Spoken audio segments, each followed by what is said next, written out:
KTUI time is 10:05, and the current temperature is 37 degrees. I'm Sam Scott for KTUI. Gregory. Thank you. Go ahead. Hey, good morning and welcome back. Here we are live at the White Mule Winery on the high plains of Gasconade County, and 41 degrees here at airtime, and the air outside is, very damp and kind of chilly, almost on the cold side, but maybe this will be the last blast, Grace. What do you think? I'm hoping so. We were talking earlier this week about some snow flurries. I don't know if they're still talking about those, but it's time because the grass is growing and It's green. that's good, and it is green, and it's always not so good to cut grass with the winter coat on, or get the more stuck, either one, Yep. and we've did both, haven't we? You sure have.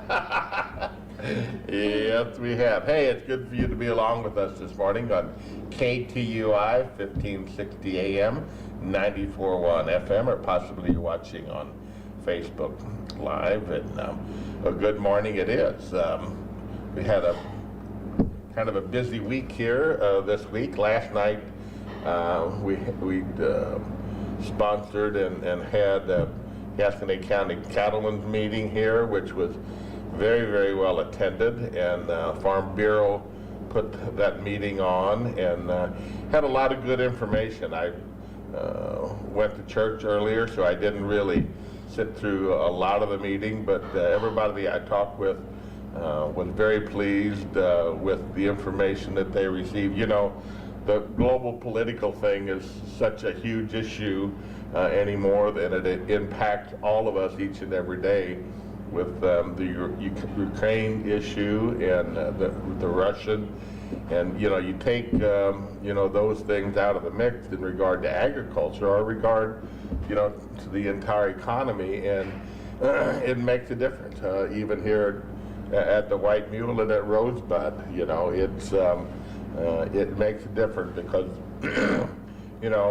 somewhere around 40% of the world's wheat is grown in those regions, and when you look at that and you look at who that feeds and then the cost of that food, bread is one of the staples, and our pasta, one of the cheapest staples of food, nutritious food that there is, and that impacts an awful lot of undeveloped nations in a very negative way if they can't afford those things. So, wheat has climbed from $5 or $6 a bushel up to almost 13 or almost 14 at one time. I think it's come back just a little bit, and grains and soybeans are almost at an all-time high. So when we look at the geopolitical situation, and we know that it impacts all of us, and let's look at oil. I mean, oil has something that has went up considerably over just the last, over the last year, but especially again here in the last month or so. So it does make a difference. Understanding how those issues impact each other is kind of, I think, what the Farm Bureau tried to do last night, and I think they showed maybe some positives for agriculture, but then they showed the negative side also on what could happen in this situation. And then you compound that with some trends in the U.S. in regard to a drought situation that's basically west of us, and if that continues to migrate across the country, you just never know. So a lot of uncertainty, in the world right now, and we just hope and pray that we get some of those things resolved, and hope that it's a better time ahead, because we all think that the economy was, after being held back a couple of years with the coronavirus and things, we thought it was all ready to, spring forward and have a good time. But now we've got to deal with, other situations, and we'll just have to wait and see. But all of that said, I would rather be here where we are today, Angie, than anywhere else, that I could pick. Yes. And choose, because here in our community at Rosebud, it's a great place to live, and it's a great place to be, and I don't think that we're going to be targeted necessarily, specifically in our area. So we have the Gregorys here today with us. They're have been on the show before promoting their business and talking about Rosebud. And Angela, that's what we're going to do today. We're going to talk about the chamber meetings that you all have had. I attended one briefly the other evening, and was trying to be encouraging about getting things going there. And I know Rosebud Enrichment is there, and they're doing a great job of what they're doing. But a chamber is a little more structured legal entity. Yes.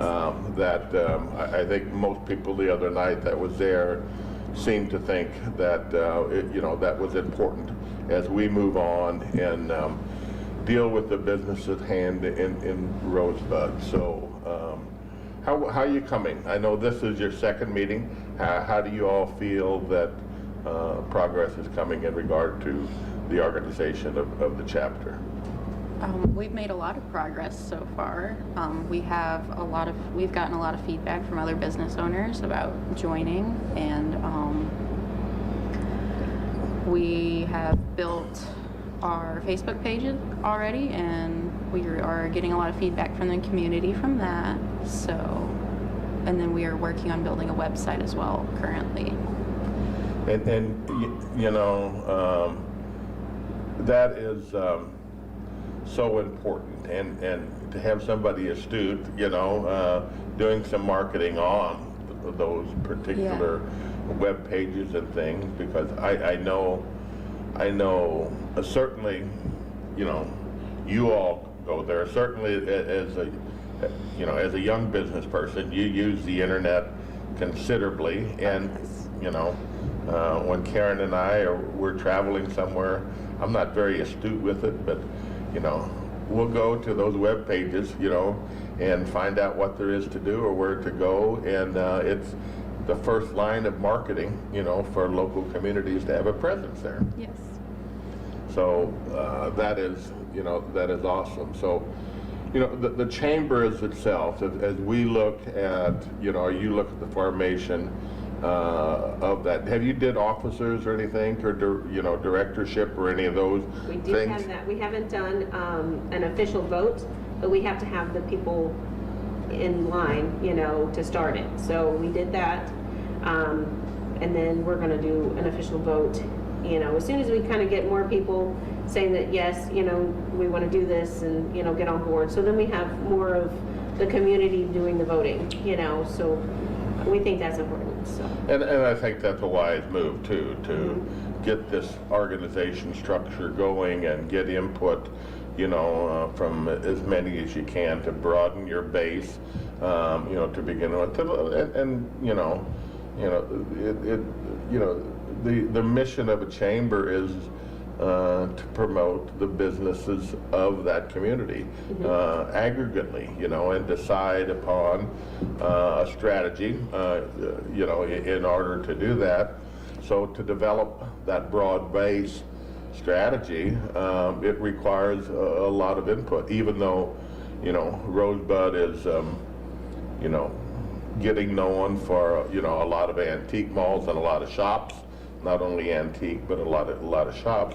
There are other interests, you know what I'm saying, at Rosebud by far that needs to be discussed and talked about. I mean, there's,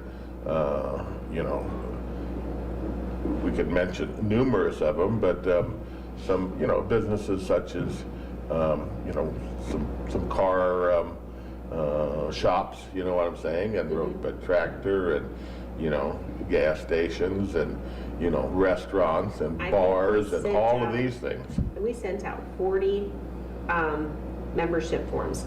So we have more than that, I'm sure. Somebody was forgotten in Rosebud. That is a lot of businesses, and that's awesome. For 40 such- businesses and population of 300 and what? 409, 409. yeah. That's 10% of the 10% of the population, the total population of Rosebud, Yeah. are in business. Yeah, That's impressive. You It is know, impressive. that is extremely impressive, and an awful lot of diversity. You know what I'm saying in regard to that. So, writing your mission. You know what I'm saying, and heading the direction. You need a broad base. You know, to do that. But you know. The more people you get to use your website, the more people you get to come to your community, it raises everybody's opportunity to do more and more businesses with those opportunities that are out there. So, you know, Rosebud is a very unique community, you know. And we talked about it last time that you was here, Angie. But how you grew up at Rosebud? nope, I grew up in Union, You grew up in Union? yes.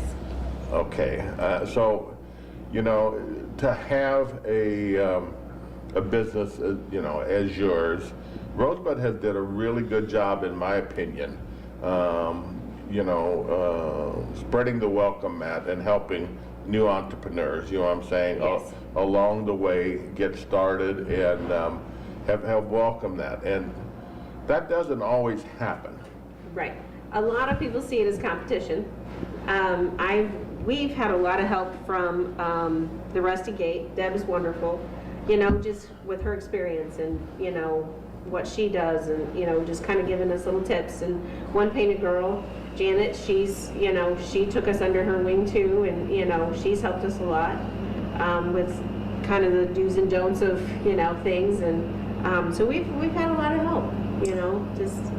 And then you need that mentorship, you know what I'm saying? Absolutely. And you know, that helps you understand the community, that helps you understand, you know, define your vision Yes. on how you want to do and how you want to proceed. And that's not an easy task, you know, to really define your business and find your niche, you know, that you can accelerate. Those are big challenges, you know, and, you know, what do you think your niche is as far as your business is concerned? Our niche, I feel like, is probably more of mid-century antiques. And that really meets the culture, Yeah, you know, it and it meets the does. history and the dynamics of where we are. Yeah, and what's on trend right now as far as home decor and things like that. I'm reading an interesting book that is a pretty good read in regard to the Midwest, and you know, our culture aspects and where we started, and those the uniquenesses of, you know, the entire Midwest, because there is so much culture diversity, you know, in that. If you go back and look at everybody's new here, you know what I'm Yeah. saying? I mean, it's not like you know, it's not like when you go to I just louted my speaker up here. You know? Probably blew it out. It's not like when you know, go to the old country, you know, in Germany or Britain or wherever, where there's, you know, hundreds and even 1,000 years, you know what I'm saying, back of history, you know. I mean, we're young here. Yeah. You know, we're young here, and you know, the Midwest is a you know, a cross section of a whole lot of other countries and a whole lot of other ethnic groups. and they all kind of desire, I think, the same basic roots, in regard to, this is what the book is trying to describe it, in regard to their vision and how they look at things,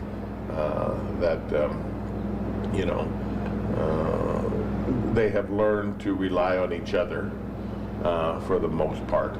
And, if you go back to when the Indians were here and those particular things, they talked about how important the reliance on each other and bridging the gap, in regard to self and community, and just how important that is in the Midwest, and really complimentary on how well, even though sometimes it don't necessarily seem like it, when you're in the heat of an argument sometimes with, whoever, but that's one of our uniquenesses here. You cannot stand alone. Right. And you build your community around those principles that you can agree upon, and you move forward. And that's exactly what a chamber does. Those are exactly the dynamics, I think, that businesses do. There's a broad base to them. You got to find that golden ring that everybody can hang on to. You know what I'm saying? And that's not an easy thing. I mean, in some communities, for instance, they are so huge in one particular area, that they try to grow, that they don't necessarily want a lot of competition, for the labor or the resources, to sell resources that are there. So they'll focus all of their energy. And understood, some places you just got to do that, to have the size that you need to have. But Rosebud is unique. Our area is unique with 40 people out of 400 owning businesses, That's men, women, and children, at 400. So you talked the other night when I was there a little bit about some of your goals, or some of the things that you're trying to put in, and I seen that you had members of the fire department there and members of the Parks Department. Park Department. Yep. You're trying to incorporate those into your... I believe there was somebody from the Threshers too, wasn't there? Yep. Yeah. So those are big things. So, and some of those discussions on what their needs... Yeah, what their needs are. And what were those needs, if you... I believe the Parks Department's really needing some sponsorships for porta potties for like the big events we have in town, as far as like the fireworks and things like that. Because obviously bathrooms are an issue when, nighttime rolls around and all the shops are closed, then there's a need. Yes. Yeah, a need for that when we only have one gas station in town. Very true. You know what I'm saying? And I think one of the huge events that was discussed the other night was the fireworks, of course. Yeah. And I somebody brought up an estimate of how many people was there. I don't remember. It was in the thousands, though. Thousands. Yeah. This little town's booming on the 4th of July. Literally. Literally, they are booming. There's no question about it at all. So, yeah, those are challenges. You know what I'm saying? That are good challenges to have out there. And of course, the Thrashers brings an awful lot of people, to town, and just having their constant presence. I'm assuming on your webpage. You know what I'm saying? Will help planning and thinking and whatever when you flip on Rosebud and you see, what's going on and the events there is. Those are good things. Yep. Have you had any discussions in regard to with the trail coming, or, we're planning on the trail and, grant writing possibly, for some of the money. And I did hear last week that it probably needs to have some input from local people, but I think the governor put like $60-some million, into the budget for that.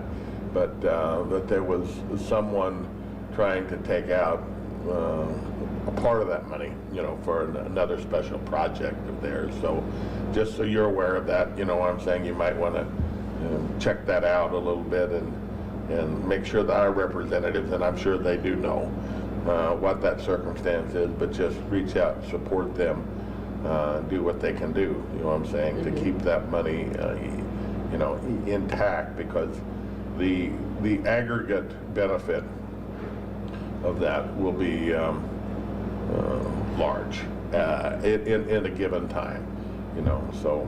But in regard to that, is anybody in the chamber going to involve in looking at what available grants or what ideas that you have to enhance that trail? Yeah. Have you come up with any ideas? I mean, I know crossings and, you got some serious crossings there, you know what I'm saying? Yes. That, are going to need some attention. And then, you really got challenges in Rosebud, you know what I'm saying, with Highway 50 and with the proximity of a lot of the businesses being right on that corridor and a whole lot of people, anyway, crossing traffic, and then you add onto that, a trail, you're going to bring more people in and more pedestrians. So it will require some real thought, and really some significant investment in signage and crossings, you know what I'm saying, and thought in order to, be able to accommodate all of those special needs. Yeah, sidewalks are a big issue, when we get that many people and, and then parking too. But I know Jerry Reinhold, he had mentioned something about a parking lot if we could get sidewalks to it. So, that would help the town a lot, and then they get things. That would. And Rosebud's not quite as in tune to walking as Lynn is. But, you see a lot of people, there walking each and every day that are residents there, you know what I'm saying? And sidewalks and handicap accessible, or negotiable sidewalks are, extremely important. And I noticed that, some of the blind places there on 50, when you have events and a lot of, where the T-junction is there, they're kind of, they can be a little hazardous, you know what I'm saying? So Chief Mason's been in contact with the Missouri Department, yeah. And he knows what we need to do. Like, we have to really get compliant with the way the sidewalks are on those corners to get a light pole and maybe do, walk across or whatever. So that might be something we try to work towards also, is trying to get that done.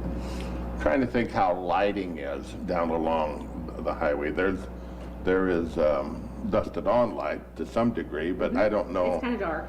Is it kind of dark? Yeah. New light or updated lighting would probably be a good thing to look into also. So. And that takes time and effort, but it takes coordination and money. Absolutely. So one of the first challenges you'll have in a chamber is setting a dues structure. And have you talked about that yet? We've done that. So the dues are $100 a year, and then, Have we paid? Let's say that we have, if we haven't. I'm sure you have. I do know the treasurer, so, yeah. Well, if we haven't, we want to, of course. You have. And that's the other thing about this, is that, there's 40 businesses there, but you know, we belong to chambers in Herman and Washington, don't we? Sullivan. Because our customer bases are there. Yeah. So are a lot of those. So we want to spread, you know what I'm saying, our resources and our connectivity, you know, throughout those. And you'll have the same thing at Rosebud. You know, there'll be people that, you know, for one reason or the other want to join and be part of that. Now, part of the way that some tourist communities, you know, and you know, at this juncture, that at least part of the model here, you know, is tourism, you know, to a big degree. You know, a lot of them have capitalized on doing bed taxes for B&Bs, you know, and those things where it really puts a tax on every bed and breakfast, you know what I'm saying, every motel or whatever, you know, that is there. And while I wish we had a lot more B&Bs, you know what I'm saying, at Rosebud, because it would help us, you know what I'm saying, for weddings and events or whatever, you know, to have more of those. But it is a way, you know, to bring some income in, you know, without taxing the local people necessarily. It's on, you know, per night stay or whatever. There. Have you talked about any of those things? You probably don't have a whole lot of at this juncture, a whole lot of available beds, or do you have? We have the Rosebud Guest House. I think the one just sleeps a couple, doesn't it? Or is there a, I'm not really sure. I'd have to ask Olivia on that one, how many it actually holds. But I know that they bought the old house that we used to have our shop in, and they made that into a bed and breakfast as well. So I don't know how many she has set up for that, but.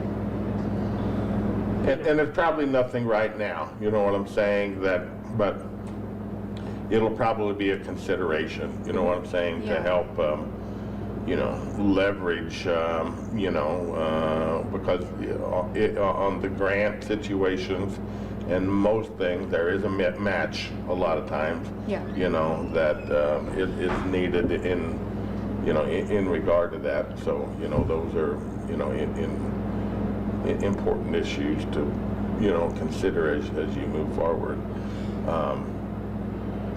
Are you meeting monthly? Yes. And have you formed any committees yet, you know, in regard to special needs or whatever? Not yet. We've kind of just been jumping in and doing what needs to be done. Like the Thresher show, you know, they needed, or the Threshers did a spaghetti dinner, and we jumped in and helped them.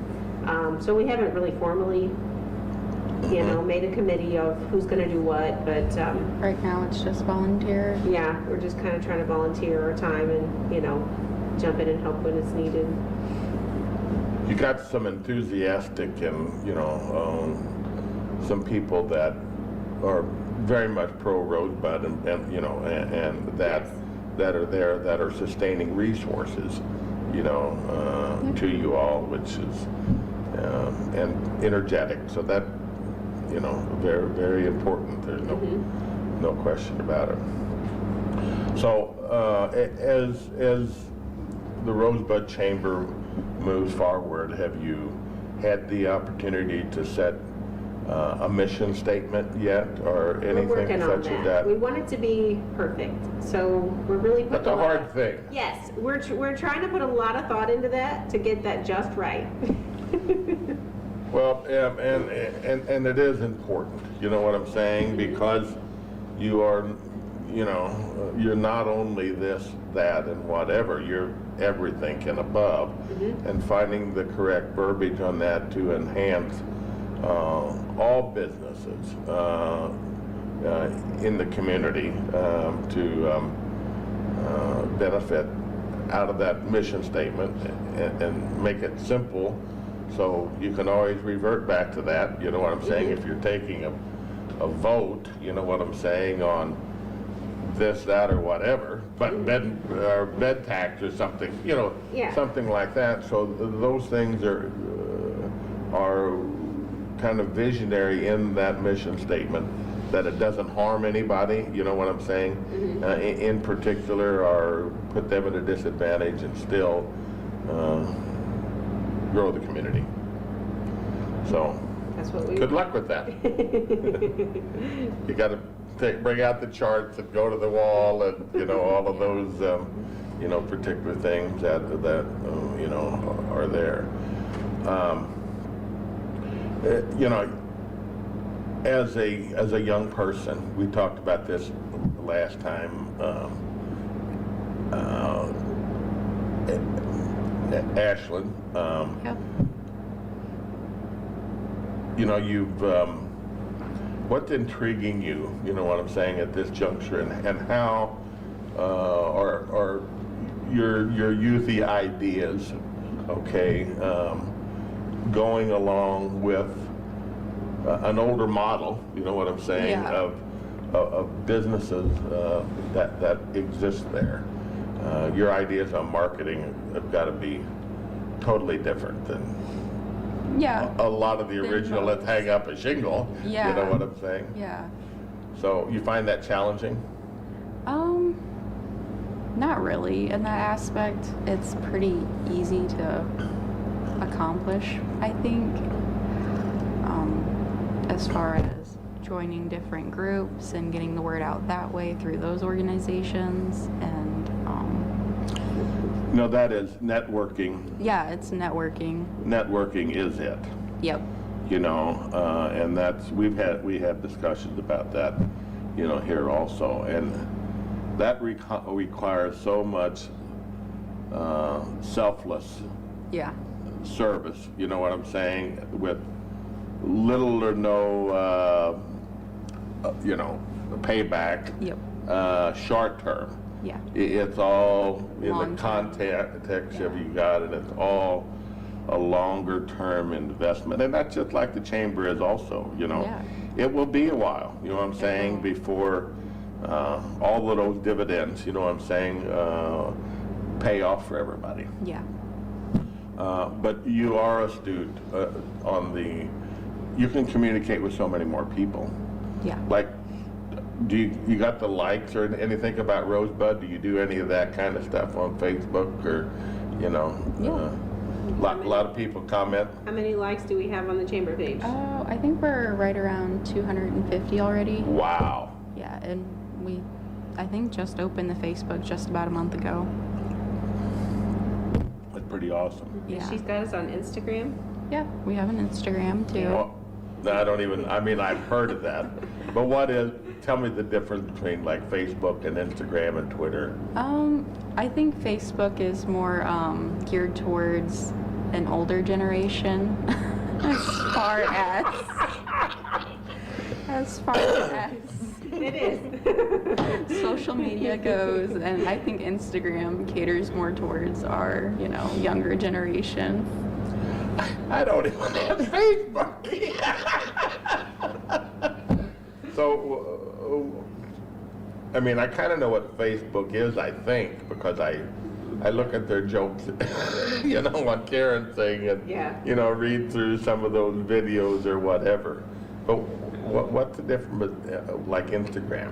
What does that do? I think Instagram's more picture oriented. What orientated? Picture oriented. Oh, okay. Where you might find more like information, you would probably find that on like Facebook, but Instagram we can like share more like pretty pictures of the town and things like that to maybe get the word out, as far as like, oh, you can go here and take this super cool picture and things like that, because that's a really big thing. Is Well, I like books with a lot of pictures in them, so maybe I need to be. I'll show you Instagram later. You need a little experience. Maybe I'm going to be in tune here. Yeah, you're gonna be on Instagram. but Instagram's important, so then people can see how beautiful our town is. No, when you put visual, you know what Yeah. I'm saying, into your mindset, it is way different, you know what I'm saying, than reading, you know, whatever, because that picture, I mean, I think when I'm reading a book, you know what I'm saying, I'll go back through that, you know what I'm saying, and kind of review in my mind what, you know what you kind of want to remember, but if you got a picture there, you know what I'm saying, it kind of connects with whatever neutrons has gone up there, right? You know, so that's, and Twitter is what? I stay off of Twitter. Oh, do you? Yeah. You haven't been banned from it? No, I I know they banned Trump off of it, but you know, and I've been banned off of it because I wouldn't know how to use it, you know? But Twitter is just Twitter's just like statuses, like you write what you're thinking. haven't. Yeah. Like there's no pictures or anything on Twitter usually. I think Twitter's It's more just all there for, words. yeah, arguments maybe. Is there a limit to how many words you have on Twitter? I think so. I don't know. That was probably Trump's problem. But I don't know. I don't have Twitter, so You don't? I don't. I've just seen it before. And I don't either, so probably We'll ain't just gonna stay get off that there. either. But is there any other things out here that I need to know of? Is there any other social medias? I mean, you got Facebook, you got Twitter, and you got Instagram. I think those are the three That's main it? ones. I've learned something. Not much, but I. Well, TikTok's becoming really big too now, so that's mainly video. Now, I've seen some of that on Facebook Yeah. where they do this dancing all the Oh, time. yeah. Is that all TikTok does, is Probably. dance? A lot. They have informative videos too, so you can't knock it. Well, I'm not. Yeah. Some of it, maybe. Yeah, some of it's pretty informative. We've seen a lot of like organization videos on there and stuff like that, and home hacks, which are pretty Home cool. hacks? Yeah. Which is, Like organizing and that kind of stuff, so you're talking about? Yeah, or like, oh, this is how you can repair this in your home. oh, yeah, or yeah, things yeah. like Well, that. that's like Yeah. YouTube. Yeah. Yeah. But it's, I guess, a more sped up version. So it's like 30 seconds long versus like a 30-minute video. Wow. Yeah. So, I mean, I haven't, well, yeah, I've kind of been on it, but the boys will use YouTube all the time when they're gonna put spark plugs in, or, you know what I'm saying, or Yeah. change something, you know, on equipment, and it kind of lays pretty interesting, you know what I'm Yeah. saying? You can troubleshoot a lot with YouTube. And I find enough trouble the way it is. Angie, I don't want to find no more trouble. You know, I want pretty pictures on Instagram. That's what I'm looking for, you know, so. Well, you've got, you know, a lot going on. Any new businesses in town since we've met the last time?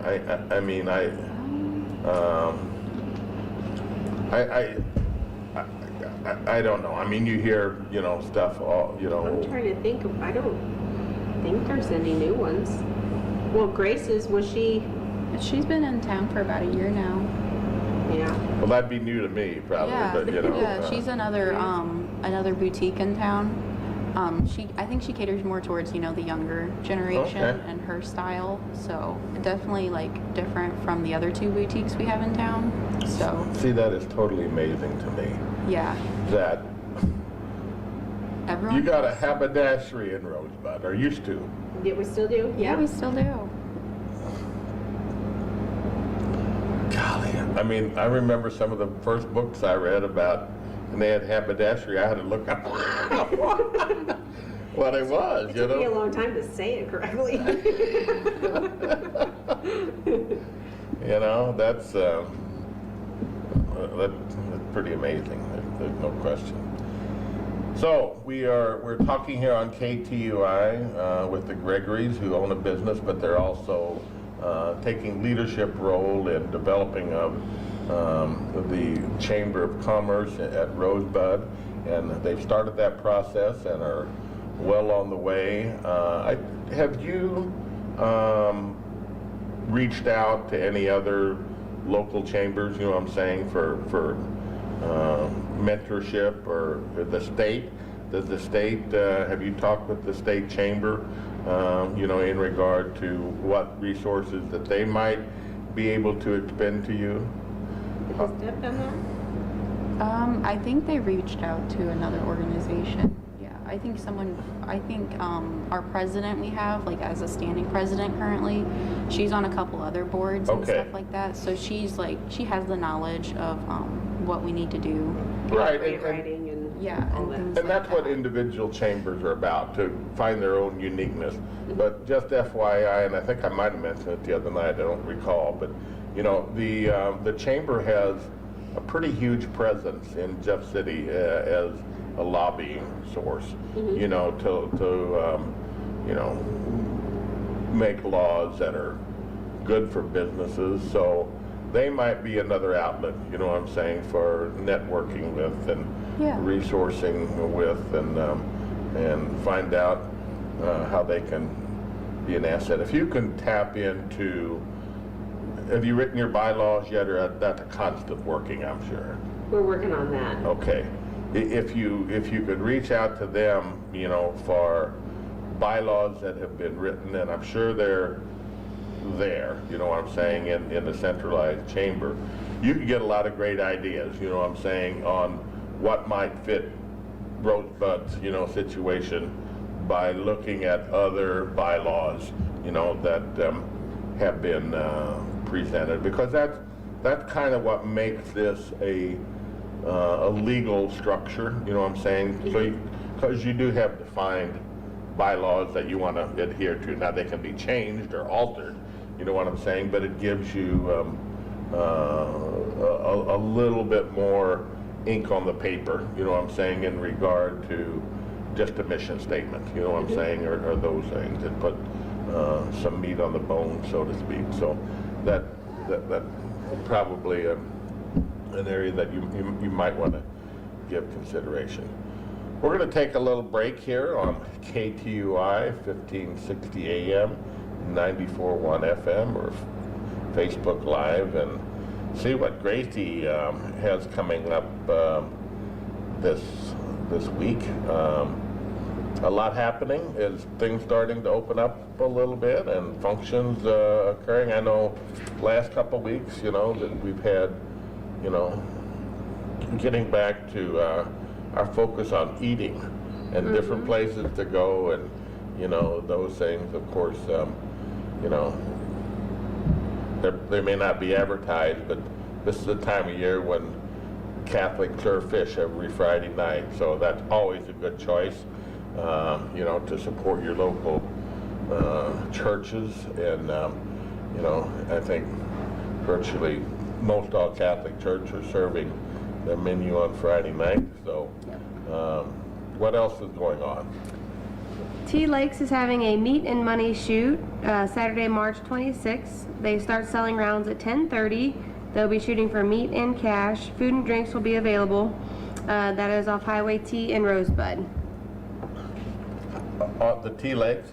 Now that's an entity at Rosebud, you know what I'm saying, that draws a lot of people a couple of times a year, and I'm not exactly sure how that ownership goes or whatever there, but it's kind of a camping trailer park, right? You know what I'm saying? That Yeah.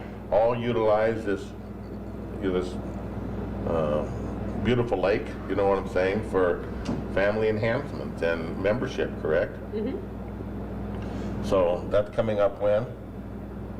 The 26th, this Saturday. And they have a meat shoot? Meat and money shoot. Yep. And the Onslow Moose Lodge is having a breakfast Sunday, March 27th from 9 until 11. They will be serving sausage, bacon, eggs, potatoes, biscuits, and gravy. $7 per person. And proceeds will go to the Moose Lodge. The Immaculate Conception Catholic Church in Owensville is having a drive-through or parking lot to order pickup. Fish and shrimp fry, Friday, March 26th. They will start serving at 4 o'clock, and they will be having it every Friday up till Easter, but no fish fry on April 2nd, which is Good Friday. So all meals are $10, and the catfish fillet is $4, cod is $4, and the shrimp is $5. So that's Friday night from when to when? Starting at 4 Are they until, only doing drive-up? yes, drive-through only. Okay. So you call in or you just get in line and go, I guess? Or is there a number? No. It says drive-through parking lot to order or Okay. pick up, so Okay. I think either Either or. one. Yep. Either one. I know there's always a few times I've been through town at that time, there's always a big line there, and I think Gerald Catholic Church is At the KC. at the KC Hall, and I think that's drive-through and our eat-in, right? I don't know. I know it's drive-through because they got a line set up, so Okay, well, I don't know if you can go in or not. check Facebook, Instagram, Twitter, whatever it is. What do we got going on this weekend?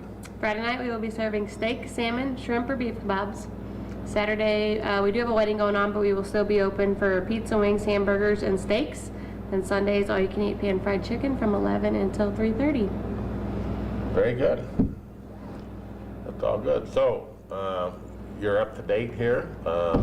Now, what's going on in our neck of the woods for this weekend? Make your plans. Now, I think the weather is going to be more favorable after we get through today, correct? I hope so. Yes, we hope so for the wedding and, you know, all of those, you know, other things. The wedding last week the went weather good. kind of went well, and we put a bunch of heaters, you know what I'm saying, that they, you know, we put a bunch were of used, they yeah. work good? They did work good. They did work good. That's good. That's good to know. So, okay, well, it's, do you have, what is the next big event in Rosebud? I mean, I know you have Treasure Days, and you have, you had a wine walk here recently, right? Or something like that? Yeah, we did. And that, I was told that went well, you know? Yeah. So, and, you got a spring event, you know? Well, Deb starts her flea markets the first Saturday in April.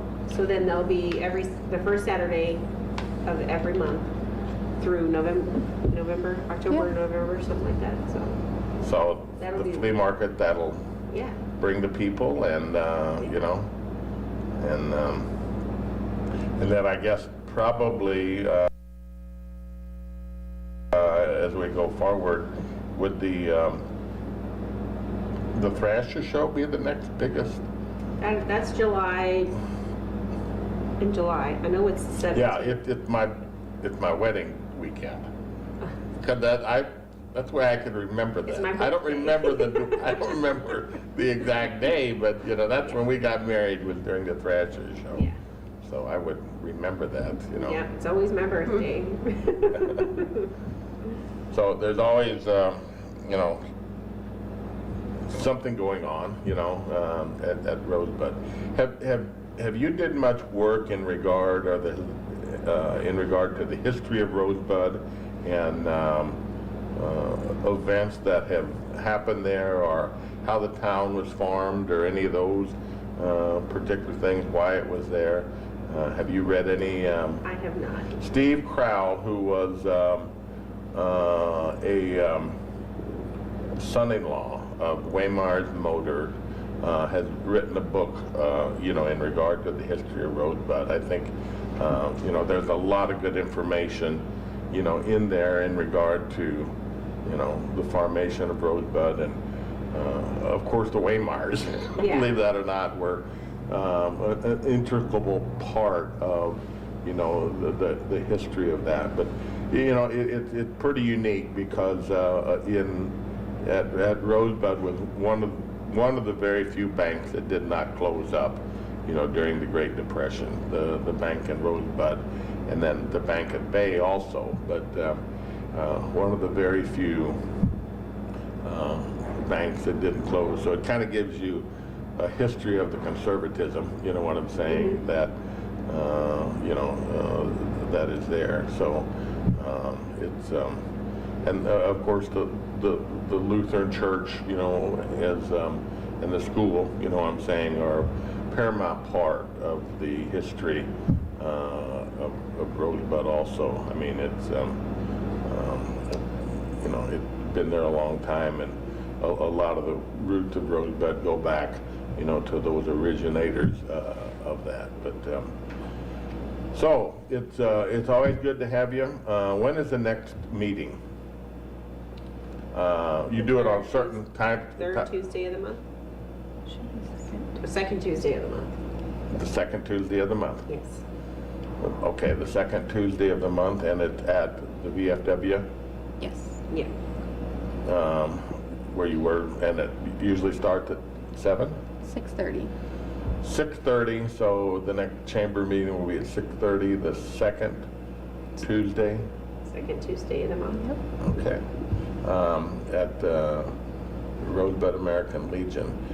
Is the Legion doing some of their washers or any of that thing since COVID, or do you know that? I don't know. Yeah, we haven't got any information on that, but COVID kind of, you know, stopped a Yeah. lot of those particular things, but they was, I think, enjoyed by many, you know what I'm saying, Yeah. when they had a little food and whatever there. So, you know, those are all good community activities. Well, we appreciate you being here, and good luck on your endeavor. And come back anytime, and we'll talk more about some of our favorite subjects. Sure. Thanks for having Again, us. just tell people how they can get a hold of you, or tell them about your business for just a little bit. Again, what you do, and how they can look at your business and what you're offering. yep, we own an antique mall in Rosebud. We're open, Ivy and Antique Mall. yeah, Ivy and Antique Mall. We're open 4 days a week, and you can check us out on Facebook. We have vendor spots available, Yeah. and we have lots of new changes coming. That's Yeah. all I'm gonna say about that. A lot of new spaces. If you're curious, just write out to Rosebud, and then you'll see it. That's awesome. That is awesome. So that's kind of the marketing thing, you know what I'm saying, isn't it? In antique stuff, is bringing spaces out and letting everybody do their own thing, offering their own ideas, you know what I'm saying, and their own collections, I should say, I feel because like that makes it, there's something for everyone that way. exactly. Because everybody has different tastes and different ideas of what's popular, and, you know, so there's something for everybody. Yeah, exactly. So, well, it's great for you to be with us, and come back, and we'll see you soon. See you soon. And thank you all for being along with us today, and have a great week. Get out and make some plans for the weekend, and enjoy. And then I think next week we're going to be talking with the superintendent. I think that might be the week after. Okay, so. I was in the middle of the Atlantic Ocean when it happened. There was a sudden jolt, and our submarine crashed on the seafloor. We were in total darkness. That's Dr. Dejana Figueroa, a marine biologist and STEM teacher, talking about a deep sea dive she'll never forget. It's funny, when I was a kid, I was afraid of the ocean, and there I was, 2 miles below the surface. But as a scientist, you prepare for that. Using our training and a little creativity, we fixed the sub and finished our experiments. The dive was just too important. Every dive gives us glimpses at things few people ever get to see. Glowing creatures, fiery undersea volcanoes. When we got back to the surface, I kissed the ground and called my mom, of course. But you know what? I wouldn't trade that dive for anything.